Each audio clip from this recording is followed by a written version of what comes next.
Hello friends, welcome to my channel. ஒரு குட்டி tips பார்க்கலாங்களா?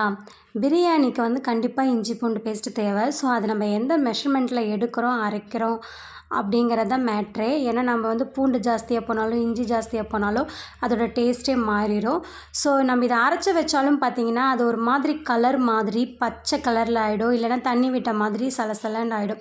So அந்த மாதிரியெல்லாம் இல்லாமல் சூப்பராக ஒரு 10-15 நாள் இல்லைன்னா ஒரு மாதமே ஸ்டோர் பண்ணுற மாதிரி உங்களுக்கு நான் ஒரு டிப்ஸு சொல்கிறேன். இப்போ இதில் நான் 1/2 kg பூண்டை எடுத்திருக்கேன். பூண்டை விட எப்போவுமே இஞ்சி ஒரு 50 கிராம் 100 கிராம் கம்மியாக எடுத்துக்கோங்க. இப்போ டிப்ஸ் என்னன்னு பார்த்துட்டிங்கன்னா, இதில் ஒரு பிஞ்ச் அளவு மஞ்சத்தூளும் தண்ணிக்கு பதிலாக குக்கிங் ஆயிலும் சேர்த்து நீங்கள் அரைச்சி வைங்க. அது எப்படி இருக்குன்னு மட்டும் பாருங்கள். 10 நாள் 15 நாள் ஏன் ஒரு மாதமே ஆனாலும் அதோட கலர் மாறாது, தண்ணி விட்டு சலசலன்னு ஆகாது. அதே போல் டேஸ்ட்டும் அப்படியே இருக்கும், ரொம்பவே டேஸ்ட்டாகவும் இருக்கும். நம்ம அப்போ அரைச்சி போட்ட மாதிரியே ஃப்ரெஷ்ஷாக இருக்கும் பிரியாணி டேஸ்ட்டெல்லாம். ஸோ நீங்கள் இந்த டிப்ஸை கண்டிப்பாக ட்ரை பண்ணி பாருங்கள். இப்படி அரைச்சிட்டு நம்ம ஒரு பாக்ஸில் ஸ்டோர் பண்ணி வச்சிட்டோம்னா அது ரொம்ப நாளைக்கு நமக்கு இருக்கும். இப்போ இது பாருங்கள், நான் அரைச்சி அந்த பாக்ஸில் ஸ்டோர் பண்ணி வைக்கிறேன். இது 10-15 நாளைக்கு மேலே ஆச்சு. எனக்கு தண்ணி விடலை, கலர் மாறலை.